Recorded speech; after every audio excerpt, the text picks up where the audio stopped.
Radio city podcast च्या पलीकडे RJ प्रसन्न सोबत. ज्या कलाकारांनी हरिश्चंद्राची फॅक्टरी या चित्रपटापासून लेखनाचा आणि दिग्दर्शनाचा प्रवास सुरू केला, आज तोच प्रवास नाच ग घुमा या चित्रपटापर्यंत येऊन ठेपलाय. प्रत्येक चित्रपटातून एक वेगळा विषय एका वेगळ्या पद्धतीनं मांडणारा हा दिग्दर्शक म्हणजे परेश मोकाशी. आज जाणून घेऊयात दिग्दर्शक आणि लेखना पलीकडच्या परेश मोकाशी यांना च्या पलीकडे या पॉडकास्ट मधून. नमस्कार. नमस्कार. दिग्दर्शक आणि लेखक च्या पलीकडे परेश मोकाशी सांगायचे असतील तर नेमके कसे आहेत? 5 फूट 7 इंच, किरकोळ बांधा, बर, निमगोरा वर्ण, अच्छा, आणि डोक्याला टक्कल. काय नाही एवढंच आहे. तुमच्या फिल्म्स बघत असताना किंवा प्रत्येक फिल्म जर आपण तुमची बघितली तर विषय जो आहे ना हा फार वेगळा निवडलेला असतो. सो विषय निवडण्याच्या बाबतीमध्ये काही प्रोसेस असते? कशा पद्धतीने हे विषय निवडले जातात? ते बऱ्याच वेळेला ना ते विषय आपल्या आजूबाजूलाच असतात, आपल्याला त्याच्यात चित्रपट दिसायला लागतो. तसं पाहायला गेलं ना तर रस्त्यावर उभी असलेली काही वाहनं किंवा काही काम करत असलेली माणसं हा सुद्धा चित्रपटाचा विषय असू शकतो, तुम्हाला त्याच्यात चित्रपट दिसला तर. आता उदाहरणार्थ लहानपणापासून दादासाहेब फाळकेंविषयी आपल्याला माहिती असतं, विशेषतः मराठी घरांमध्ये भारतीय चित्रपट सृष्टीचे जनक वगैरे. पण त्याच्यावर चित्रपट होऊ शकतो हे सुचायला लागतो कोणाला तरी. बरोबर. तसं ते सुदैवाने मला सुचलं आणि माझा तो पहिला चित्रपट झाला. किंवा आता हा नाच ग घुमाचा विषय जो आहे, आता एका अर्थाने तो घराघरातला आहे की. खरंच आहे. मालकीण आणि मोलकरी किंवा कामवाली बाई, घरची बाई आणि एकूणच घर, कुटुंब आणि त्यांच्याकडे काम करायला येणारी कामवाली बाई हा केवढा मोठा विषय आहे घराघरातला. पण तो कधी कधी असं होतं ना, काखेत कळसा गावाला वळसा, तसं ते थोडंसं झालं असावं. पण परत सुदैवाने आम्हाला तो विषय सुचला आणि आम्ही तो मांडू शकलो. पण आता भरपूर साऱ्या लोकांनी ही फिल्म बघितलेली आहे. महाराष्ट्रामध्ये खूप चर्चा याची झालेली आहेत. समीक्षक असतील किंवा जवळची मंडळी जी आहेत त्यांच्याकडनं फिल्म बद्दल काय बोललं गेलं, कसं अप्रिसिएशन केलं गेलं, काही क्रिटिसिझम झालं का, काय सांगतायत? हो, अर्थातच. म्हणजे प्रत्येक चित्रपटाच्या बाबतीत हेच असतं, काहींना आवडते काहींना नावडते. तेव्हा आवडलेल्यांचं ही स्वागत आणि नावडलेल्यांचंही स्वागत. पण अशी एखादी प्रतिक्रिया वगैरे सांगता येईल आपल्याला फिल्म बद्दलची की नाही? खरं तर मी एकदा चित्रपट झाला ना आणि थिएटरला लागला की मग मी अलिप्त होतो त्याच्यापासून. बर. की फार कुठं काही कोणाशी बोलायला काही हे करायला जात नाही, कारण ही गोष्ट तेवढी सोपी नाही जितकी तुम्ही आता सहजपणे सांगितली तेवढं, कारण खूप दिवसांचे एफर्ट्स आहेत त्याच्या मागे. हो हो, अर्थातच. पण मला त्यात काही विशेष वाटत नाही. प्रत्येक चित्रपट निर्माता, दिग्दर्शक, लेखक, आता बघ ना, आता वर्षाला जवळपास 100-125 मराठी चित्रपट होतात. प्रत्येक लेखक, दिग्दर्शक, प्रत्येक निर्माता झटून काम करतच असतो की मी काय त्याच्यात माझं एवढं विशेष कौतुक सांगायचंय. आपली फिल्म बघत असताना म्हणजे नकळत मला असं नेहमी वाटतं की एक थिएटरची छाप जी आहे ती फिल्मवरती आहे, तो हा परिणाम जो आहे तो नेमका कशाचा म्हणायचा आणि तो आहे का आधी? आता ह्याच्यात तुला सांगू का की ते इंग्लिश मधलं एक वचन आहे ना की I know what I gave, I don't know what you received. बर.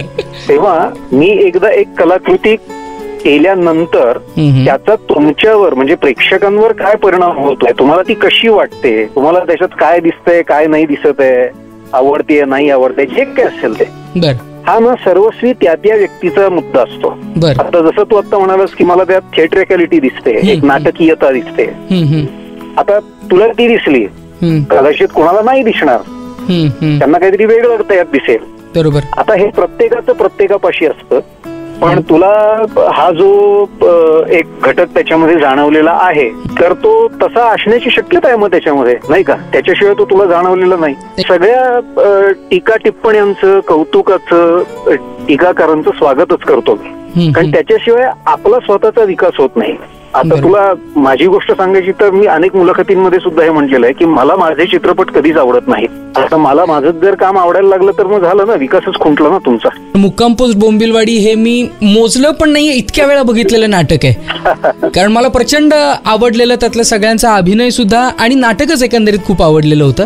पण मला असं नेहमी वाटतं की परेश मोकाशी जे आहेत हे इतकं चांगलं नाटक पण करतात, तर मग थिएटरमध्ये परेश मोकाशी का दिसत नाहीत आम्हाला? हो, असं झालंय खरं तर 2005 साली मी शेवटचं नाटक केलं समुद्र. येस. आणि झालं काय रे, 2005 साली मी दादासाहेब फाळकेंचं चरित्र वाचलं, बापू वाटवेंनी लिहिलेलं, आणि एक वीज कोसळल्यासारखं झालं डोक्यावर आणि मी हरिश्चंद्राच्या फॅक्टरीला सुरुवात केली. आणि मग त्याच्यानंतर जी काय चित्रपटांची एक लिंक लागलेली आहे ती आजतागायत चालू आहे. पण अर्थात नाटक करणार आहेच. खरं सांगायचं तर एक नाटक लिहूनही तयार आहे, पण ते माझं मलाच अजून नीट आवडलेलं नाहीये. त्याची जरा नीट डागडुजी करीन आणि मग ते करीन केव्हा तरी. क्या बात आहे. आम्ही नक्की सगळेजण वाट पाहत आहोत. जनरली असं असतं की नवरा जो असतो ना त्याला बायकोची कुठलीच गोष्ट आवडत नाही, असं बऱ्याच वेळा असतं. पण इथं एकदमच उलट दिसतं की बायकोची गोष्ट आवडते आणि ती गोष्ट आवडून त्याचं दिग्दर्शन होतं आणि ती हिट सुद्धा होऊन जाते. सो गोष्टीबद्दल काय सांगता येईल? नाही, याचं म्हणजे बायकोची ही जी अपरंपार दहशत आहे माझ्या डोक्यावर, तर त्याचंच ते द्योतक आहे. आणि पण एक गोष्ट खरी आहे की बरेचसे विषय हे तिच्या डोक्यातून येतात. कारण मी थोडासा आळशी आहे. मला एखादी गोष्ट सुचणार, मग मी आरामात त्याच्यावर काम करणार. माझा वेग हा असाच आहे. परत माझं ते इतिहास संशोधन पण चालू असतं ना मध्ये मध्ये, त्यामुळे पूर्ण काळ मी असा चित्रपट कर्मी म्हणून नसतो. पण आपली आणखीन एक गोष्ट सर्वश्रुत आहे ती म्हणजे मराठीवरचं प्रेम. येस. आणि आपण दिग्दर्शन करत असताना सुद्धा ऍक्शन वगैरे या सगळ्या गोष्टांना रिप्लेस केलेले आहे मराठी शब्दांनी, असं मला समजलं. सो ती नेमकी काय गोष्ट आहे बुवा? हा, म्हणजे आता फाळकेंवरच पहिला चित्रपट केला म्हटल्यानंतर चला मराठीत ह्या सगळ्या आज्ञा का असू नयेत. वा. मराठी मध्ये आपण ही चित्रपटांची परिभाषा का निर्माण करू नये, बरोबर, हा एक विचार डोक्यात आला. आणि मग आम्ही त्या चित्रपटात, म्हणजे तू ती शीर्षक नामावली पण आमची पाहिलीस तर आपण कॅमेरामन म्हणतो किंवा सिनेमॅटोग्राफर म्हणतो, बरोबर, किंवा मराठीमध्ये त्याला आपण छायाचित्रकार हा शब्द शोधून काढलेला होता, पण आम्ही चलचित्रकार हा शब्द शोधून काढला. तर अशा प्रकारचे काही नवीन प्रयोग. आणि मग काय, ऍक्शनला कृती, लाईट्सला प्रकाश, साऊंडला ध्वनी, अशा त्या आज्ञा आम्ही शोधून काढल्या आणि मी त्याचा वापर सुरू केला. बरं, पण ह्या आज्ञा ऐकल्यानंतर समोरच्याच्या चेहऱ्यावरती काय आपल्याला बघायला मिळतात? हावभाव, गोंधळ, बुचकळा, अनाकलनीयता. हे काय बोललात तुम्ही? काय करायचंय नक्की? सुरुवातीचे काही दिवस होतं आणि नंतर लोक मग त्याची गंमत घ्यायला लागतात, रुळतात. हरकत नाही, पण ते सुरुवातीचं जे काय झालेलं असेल ते बिहाइंड द स्क्रीन काय घडतंय ही लोकांना गंमत बघायला खरं तर आवडली असते. हो, खरंय. आणि त्याचे काही मेकिंगचे व्हिडिओज पण आमचे कुठे कुठे फिरत असतात, मला वाटतं. तुम्हाला ते पाहायला मिळेल. नक्की. च्या पलीकडे हाच पॉडकास्ट आहे. जसं मगाशी पण उल्लेख केला तुम्ही की दिग्दर्शनाच्या पलीकडे परेश मोकाशी नेमके आहेत काय? आपले प्राचीन ग्रंथ म्हणजे वेद, रामायण, महाभारत, उपनिषद, दर्शन, हे जे सगळे प्राचीन ग्रंथांचा खजिना आहे, तर त्याचा सामान्य माणसांना नीट परिचय नाही. आणि तो करून देण्यासाठी एक मोठा प्रकल्प मी हातात घेतलेला आहे. आणि पुढे मागे त्याच्यावरही काही माहितीपट सदृश काही कलाकृती होण्याची शक्यता आहे. तेव्हा मग आपण त्याच्यावर तपशिलात बोलू. मला विज्ञानाचा खूप नाद आहे. वैज्ञानिक घडामोडी काय चालू आहेत जगामध्ये त्याचा मला एक मागोवा घ्यायला खूप आवडतं. त्या संपूर्ण शाखांमध्ये मला खूप रस आहे. नाही, बहुत बढिया. म्हणजे इतिहासाचा अभ्यास करायला आवडतो, त्याच्यानंतर भविष्याचं विज्ञान जे काय असेल त्याच्याबद्दल जाणून घ्यायला आवडतं आणि वर्तमानातल्या सिच्युएशन वरती फिल्म करायला आवडते.